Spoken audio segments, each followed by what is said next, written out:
G8 শীর্ষ সম্মেলনের ফাঁকে অন্তর্বর্তী সরকারের প্রধান উপদেষ্টা ডক্টর মোহাম্মদ ইউনূসের সঙ্গে দ্বিপাক্ষিক বৈঠক করেছেন পাকিস্তানের প্রধানমন্ত্রী শাহবাজ শরীফ। জানা গেছে, দুই দেশের মধ্যে দ্বিপাক্ষিক সম্পর্ক জোরদার করতে একমত হয়েছে তারা।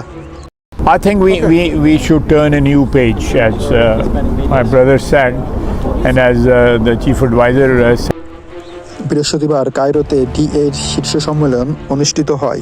Had trouble in our relationship, and I think both the countries. পাকিস্তানের একের পর এক পণ্য বোঝাই জাহাজ যখন বাংলাদেশের বন্দরে নোঙর করছে, তখন আতঙ্কে হারানোর ভয়ে অন্তর্জালায় ভুগছে ভারত। সম্পর্কটা এটা অনেকদিন ধরে ডরমান্ট অবস্থায় আছে, তো এইটাকে রিভাইভ করা বাইলেটারাল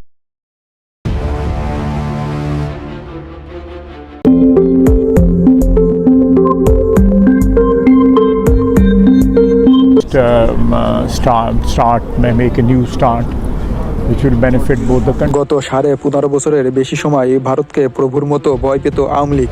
আজ বাংলাদেশ যখন মাথা উঁচু করে দাঁড়াতে চাইছে, ঠিক তখনই চক্ষুশূল ভারতের নানাভাবে দাবিয়ে রাখার চেষ্টা তাদের। তবে সব চোখ রাঙিয়ে উপেক্ষা করে যখন পাকিস্তানি পণ্যবাহী জাহাজ বাংলাদেশে, তখন থেকেই ঘুম হারাম ভারতের। প্রতিবেদনে ভারত ও শেখ হাসিনার মধ্যে গভীর সম্পর্কের বিষয়টি তুলে ধরে জানানো হয়েছে, হাসিনাকে মদদ দেওয়ায় ভারতের চড়া মূল্য দিতে হয়েছে। হাসিনা বাংলাদেশে থাকা ভারতের একজন পুতুল বলে উল্লেখ করা হয়।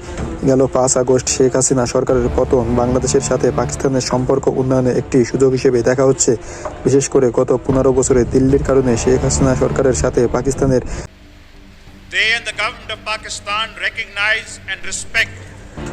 পাকিস্তান এয়ারলাইন্সের একটি বিশেষ বিমানে করে জুলফিকার আলী ভুট্টো ঢাকায় পৌঁছান 27 জুন সকাল 11:30টায়।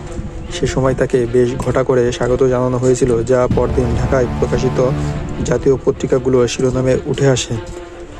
ভুট্টোকে স্বাগত জানাতে বাংলাদেশের তৎকালীন প্রধানমন্ত্রী শেখ মুজিবুর রহমান নিজে ঢাকা বিমানবন্দরে উপস্থিত ছিলেন।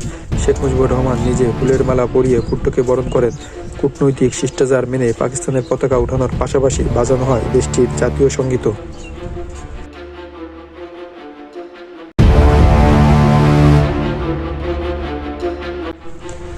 দুই নেতার বৈঠকে নতুন বাংলাদেশ গড়ায় পাকিস্তানের সহযোগিতা চান ডক্টর মোহাম্মদ ইউনূস।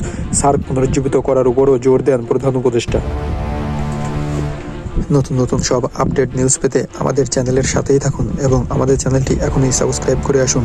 ধন্যবাদ।